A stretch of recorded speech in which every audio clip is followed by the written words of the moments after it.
महाकाय सूर्यकोटि समप्रभ निर्विघ्नं कुरु मे देव सर्वकार्येषु सर्वदा।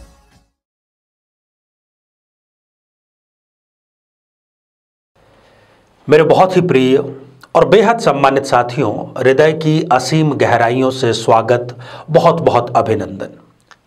साथियों, संतान जिसके लिए माता पिता हर प्रकार की समस्या, हर प्रकार का कष्ट सदैव सहने को तैयार रहते हैं, क्या भूल से भी वो ऐसी कोई गलती कर सकते हैं कि गलती तो करेंगे माता पिता और उसका भुगतान करना पड़ेगा मासूम संतान को। कोई भी माता पिता, मुझे नहीं लगता, इस पृथ्वी पर ऐसा कृत्य करना चाहेंगे, पर अनजाने में ऐसा कृत्य कई लोग कर रहे हैं। जी हाँ साथियों, बड़े दुख के साथ में मुझे ये कहना पड़ रहा है कि कर रहे हैं। आप इस एपिसोड को जब पूरा देखेंगे तो आप भी मेरे साथ में सुर जरूर मिलाएंगे। साथियों, इस पर हम चर्चा करें, नाड़ी दोष पर हम चर्चा करें, इससे पहले एक बेहद ज़रूरी सूचना कि हम हमारे प्रत्येक एपिसोड के अंत में किसी न किसी जातक के प्रश्न का उत्तर देते हैं और हमें ये प्रश्न प्राप्त होते हैं आप लोगों के ही द्वारा YouTube कमेंट के माध्यम से।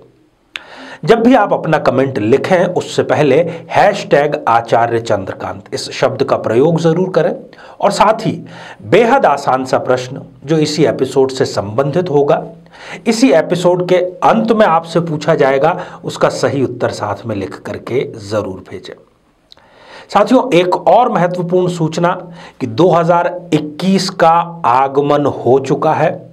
हालांकि ये एक अंग्रेजी नववर्ष है, हमारा नववर्ष चैत्र शुक्ल प्रतिपदा को आता है, परंतु फिर भी हमारे कार्यकारिणी के पूरे कार्यकाल में और हमारे अदालतों में या कार्यालयों में हर प्रकार के इसमें अंग्रेजी कैलेंडर रचा बसा हुआ है, इसलिए आपको इसकी ढेर सारी शुभकामनाएं। और ये 2021 आपके लिए कैसा रहेगा, प्रत्येक राशि का हमने राशिफल तैयार किया है। आप भी अपनी राशि को कैसे जान सकते हैं, बेहतर कैसे इसको बना सकते हैं, इसका हमने लिंक आई बटन में दिया है, आप जाकर के उसको जरूर देखिए। साथियों, हम बात कर रहे हैं नाड़ी दोष की। नाड़ी जिसको कि अंग्रेजी में हम कह सकते हैं पल्स। यदि आप कभी किसी आयुर्वेदिक डॉक्टर के पास में गए हो तो वो इसको नब्ज, जिसको उर्दू में हम नब्ज कह सकते हैं, तो नब्ज, नाड़ी या नस एक ही शब्द है। ज्योतिष में भी इसका उतना ही महत्व है जितना कि आयुर्वेद में है। हाँ, इसको नजरअंदाज किया जा रहा है, वो बात अलग है। साथियों, आयुर्वेद ये कहता है कि यदि वात, पित्त और कफ ये तीनों आपके बराबर हैं, ठीक है, सही है, तो किसी प्रकार की बीमारी आपको नहीं होगी। ज्योतिष में भी जब हम लोग कुंडली मिलान का कार्य करते हैं, जो कि बहुत ही महत्व का कार्य है, तब हम इस कुंडली में नाड़ी दोष को अवश्य देखते हैं। और यही कारण है कि इतना महत्वपूर्ण होने के कारण नाड़ी दोष को कूट में 8 अंक दिए गए हैं। जो 36 गुणों की आपने बात सुनी होगी, उसमें से 8 अंक नाड़ी के हैं और ये यदि मिलान नहीं हो तो इसको एक महादोष की संज्ञा भी दी गई है। साथियों, मेडिकल साइंस जो कि आधुनिक है वो भी ये मानता है कि विवाह से पूर्व दोनों का रक्त समूह मिलान होना चाहिए।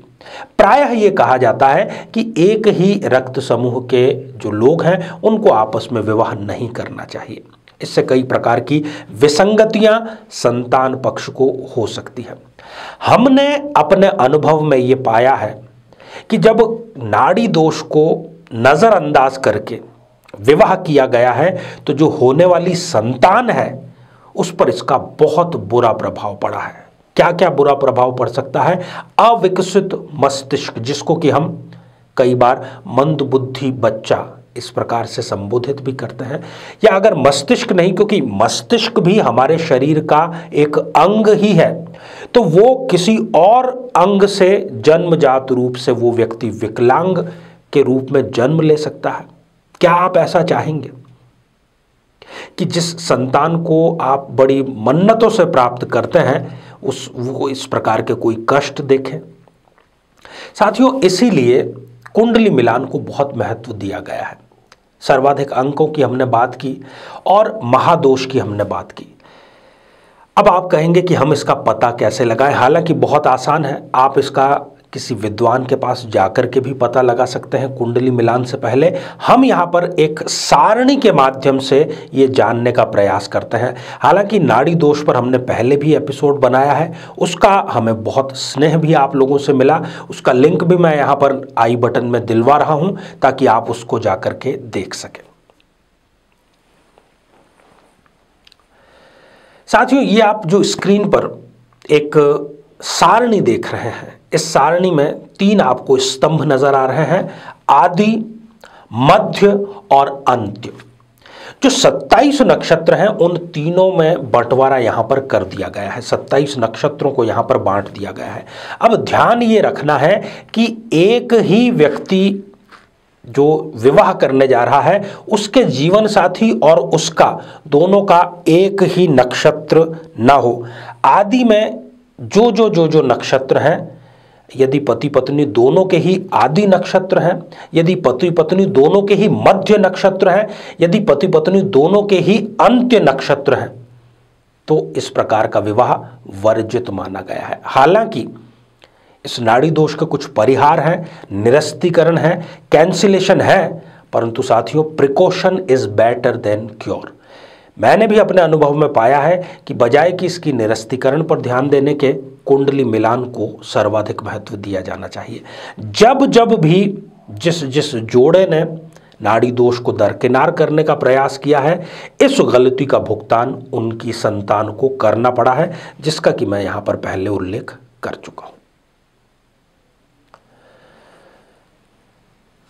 साथियों, इस एपिसोड को बनाने के दौरान ही एक मंत्र भी हमारे समक्ष आया और उसने भी नाड़ी दोष के महत्व को यहां पर उजागर करने का कार्य किया है।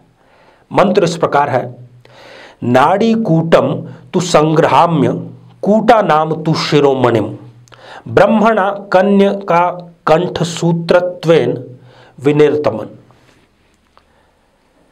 साथियों, इस मंत्र में भी स्पष्ट रूप से बताया गया है कि नाड़ी दोष जो है उसका मिलान जरूरी है और इसको दोषों में भी ये शिरोमणि है। यदि नाड़ी का मिलान हो जाता है तो सर्वाधिक अंक 8 अंक हमें प्राप्त होते हैं और कन्या के लिए विवाह के पश्चात मंगल सूत्र का जो महत्व है उतना ही महत्व नाड़ी दोष का भी ज्योतिष में माना गया है। तो इसको नज़रअंदाज बिल्कुल भी आप ना करें। यदि आदि, जैसे कि हमने चर्चा की, यदि दोनों जो पति पत्नी हैं उनकी नाड़ियां आदि हैं तो उनमें डाइवोर्स योग का निर्माण होता है। यदि दोनों की ही मध्य नाड़ियां हैं तो दोनों में से किसी एक को बहुत ही जल्द मृत्यु का सामना करना पड़ सकता है और दोनों की ही अंत्य नाड़ी है तो पूरा का पूरा जो जीवन है दाम्पत्य का वो दुखपूर्ण हो जाता है। और ज़्यादातर मामलों में हमने 1 वर्ष के भीतर ही, विवाह के 1 वर्ष के भीतर ही ये सारी घटनाएं होती हुई देखी हैं। तो साथियों, आपसे निवेदन यही है कि आप इसको नज़रअंदाज न करें। परिवार में, दोस्तों में जहाँ पर भी विवाह हो, आप इसको उन्हें सलाह दें और उनको भी जागरूक करें कुंडली मिलान को लेकर के। आइए साथियों, अब हम बढ़ते हैं आज के हमारे कमेंट के चरण की ओर। आज हमने कमेंट शामिल किया है विनोद कुमार जी का, जो कि उन्होंने लिखा है देहरादून से। विनोद जी, आपने प्रश्न किया है कि आपका विवाह कब संपन्न होगा।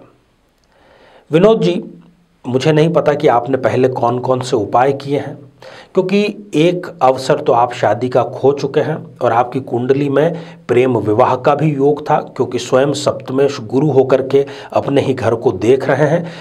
हालांकि वो अब दौर जा चुका है, अभी दौर चल रहा है आपके कुंवारे योग का। आपको ये चाहिए कि आप पार्वती मंगल स्तोत्र का पाठ नियमित रूप से करें और जल्द ही आप भी विवाह के बंधन में अवश्य बंधेंगे।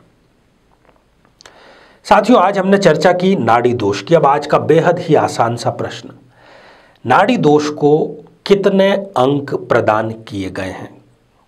आप सभी स्वस्थ, समृद्ध और शांतिपूर्वक जीवन व्यतीत करें। नमस्कार।